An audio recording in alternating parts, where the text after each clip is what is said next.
Bismillahirrahmanirrahim. Assalamualaikum warahmatullahi wabarakatuh. Salam sehat dan salam tangguh. Ketemu lagi dengan saya Haris Irianto, Widya Suara BPSDM Provinsi DKI Jakarta. Pertemuan kali ini kita akan masuk ke dalam materi tentang akuntabilitas kinerja. Sebelum kita bahas tentang akuntabilitas kinerja, ada beberapa hal yang perlu saya sampaikan di dalam materi ini. Yang pertama adalah dasar hukum tentang materi akuntabilitas kinerja yang terdiri dari Undang-Undang Nomor 5 Tahun 2014 tentang Aparatur Sipil Negara. Yang kedua, Peraturan Pemerintah Nomor 11 Tahun 2017 tentang Manajemen ASN. Yang ketiga, Peraturan Lembaga Administrasi Negara Nomor 16 Tahun 2019 tentang Pelatihan Kepemimpinan Administrator. Yang keempat, Keputusan Kepala Lembaga Administrasi Negara Nomor 1006 Tahun 2019 tentang Pedoman Penyelenggaraan Pelatihan Kepemimpinan Administrator. Sedangkan yang terakhir adalah Keputusan Kepala LAN Nomor 1008 Tahun 2019 tentang Kurikulum Pelatihan Kepemimpinan Administrator. Bapak dan Ibu, kita memasuki kepada agenda pelatihan kepemimpinan administrator. Ada 4 agenda di dalam pelatihan kepemimpinan administrator. Yang pertama adalah agenda kepemimpinan Pancasila dan nasionalisme. Meliputi apa aja? Yang pertama, wawasan kebangsaan, kepemimpinan Pancasila.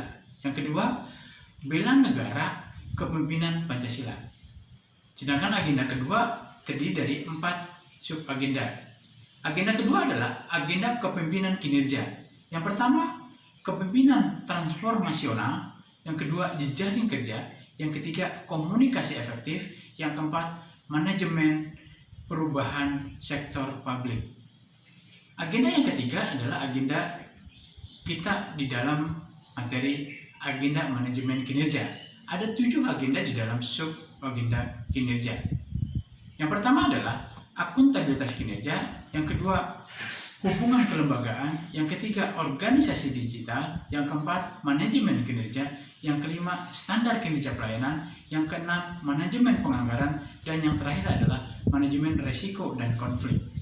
Sedangkan agenda keempat di dalam pelatihan kepemimpinan administrator adalah agenda aktualisasi kepemimpinan yang terdiri dari studi lapangan kinerja organisasi, dan yang kedua adalah aksi perubahan kinerja organisasi. Bapak dan Ibu, deskripsi singkat di dalam materi akuntabilitas kinerja adalah mata pelatihan ini membekali Bapak dan Ibu untuk mampu memahami akuntabilitas kinerja dan kemampuan membangun budaya akuntabilitas sebagai salah satu manifestasi dari sebuah kepemimpinan. Sedangkan materi selanjutnya dibahas juga tentang penyajiannya secara interaktif melalui diskusi, ceramah, role model, praktek, dan simulasi di antara sesama peserta kelompok, sehingga diharapkan Bapak dan Ibu mampu di dalam menerapkan akuntabilitas di dalam organisasi di mana Bapak dan Ibu bekerja. Tujuan pembelajaran dari akuntabilitas kinerja ada 2. Yang pertama diharapkan adalah hasil belajar. Pada akhir pelajaran ini diharapkan Bapak dan Ibu mampu mengidentifikasi masalah akuntabilitas dan merumuskan langkah atau upaya akuntabilitas di organisasi Bapak dan Ibu. Sedangkan indikator hasil belajar di dalam materi ini adalah Bapak dan Ibu diharapkan mampu memahami nilai-nilai dasar dan konsep tentang akuntabilitas, mengidentifikasi masalah berkaitan dengan resiko dan kesalahan, serta merumuskan langkah atau upaya perbaikan, membangun budaya akuntabilitas, serta komunikasi dan koordinasi dalam akuntabilitas di organisasi Bapak dan Ibu. Bapak dan Ibu, selanjutnya adalah materi pokok di dalam akuntabilitas kinerja. Ada 4 di dalam materi pokok. Yang pertama adalah akuntabilitas dalam kepemimpinan.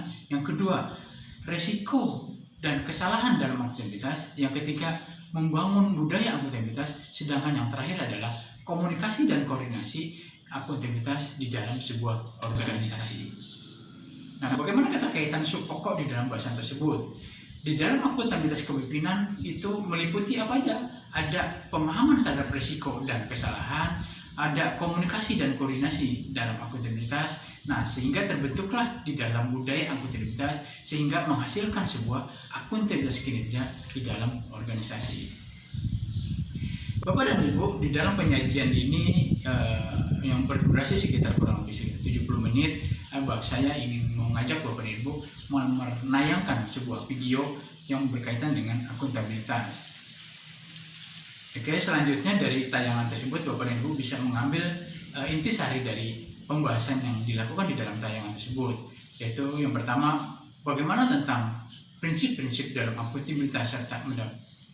Terus juga yang kedua adalah bagaimana pemahaman tentang akuntabilitas dalam kepemimpinan, dan yang terakhir adalah peran pemimpin di dalam akuntabilitas kinerja. Nah, di dalam pembahasan materi yang pertama kita adakan juga tentang studi kasus yang berkaitan dengan apa aja, misalnya participation, rule of law, transparansi, responsiveness, efektif dan efisiensi, terus konsensus orientasi, serta yang terakhir adalah strategi vision. Nah, dari 8 materi ini yang akan nanti kita bedah ke dalam studi kasus. Bapak dan Ibu, kita masuk ke dalam penyajian materi yang kedua, yaitu berkaitan dengan resiko dan kesalahan dalam akuntabilitas. Nah, di dalam materi ini juga kita membahas tentang bagaimana adanya resiko dan kesalahan dalam organisasi. Nah, nanti juga akan kita buat tentang kelanjutan dari diskusi kelompok ini lebih dalam lagi, serta bagaimana nanti juga Bapak Ibu bisa menganalisis resiko dan kesalahan dalam akuntabilitas, serta Bapak dan Ibu akan melakukan simulasi tentang bagaimana langkah atau upaya mengantisipasi resiko dan kesalahan di dalam akuntabilitas. Nah, di dalam diskusi kelompok ini nanti Bapak dan Ibu bisa berbagi satu kelompok terdiri dari 5 orang, dan berharap dari simulasi ini Bapak Ibu juga bisa merumuskan langkah atau upaya di dalam mengatasi resiko dan kesalahan di dalam akuntabilitas.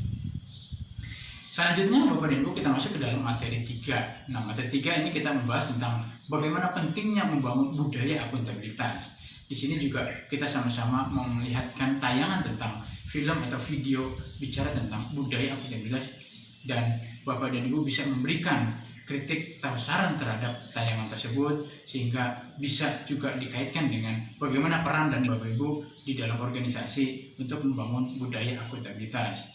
Itu juga berkaitan dengan apa saja hambatan yang dilakukan di dalam membangun akuntabilitas di dalam sebuah organisasi. Nah, ini menjadi penting Bapak Ibu untuk menjadikan kasus-kasus ini bisa berbagi di antara sesama peserta. Nah, studi kasus ini juga bagaimana Bapak Ibu bisa merumuskan peran Bapak dan Ibu selaku pemimpin administrator, terus hambatan-hambatan apa yang akan dilakukan, serta solusi apa aja yang akan diberikan di dalam sebuah organisasi dalam mewujudkan budaya yang akuntabel. Selanjutnya penyajian yang keempat. Nah, ini juga berkaitan dengan betapa pentingnya komunikasi dan koordinasi di dalam akuntabilitas sebuah organisasi. Nah, di sini juga terdiri dari materi tentang bagaimana praktek-praktek berkomunikasi yang baik, itu juga teknik-teknik komunikasi dan koordinasi, serta juga kita sama-sama mendiskusikan di dalam sebuah kelompok untuk juga Bapak Ibu bisa memberikan respon terhadap masukan-masukan tentang bagaimana cara membangun komunikasi dan koordinasi yang efektif, serta juga Bapak Ibu bisa memberikan peran-peran apa yang dilakukan pimpinan di dalam membangun sebuah komunikasi dan koordinasi, dan Bapak Ibu juga akan mempraktekkan bagaimana komunikasi dan koordinasi di antara sesama peserta. Nah, di dalam praktek-praktek ini Bapak Ibu juga bisa memberikan contoh simulasi yang berkaitan dengan akuntabilitas atau budaya akuntabilitas di dalam organisasi Bapak Ibu. Nah, di sini juga kita bisa melihat bagaimana masing-masing teman-teman bisa berperan untuk bisa mempraktekkan atau latihan di dalam membuat komunikasi serta koordinasi yang baik di dalam sebuah organisasi.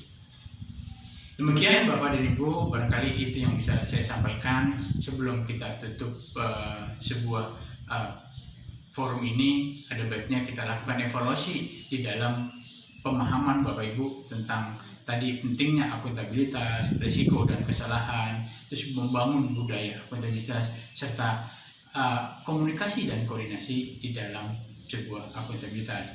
Nah, dari hasil evaluasi itu kita bisa memberikan feedback bagaimana nanti ke depannya supaya proses akuntabilitas kinerja ini di lingkup instansi Bapak Ibu lebih baik. Sekali lagi, bahwa akuntabilitas itu penting di dalam sebuah organisasi.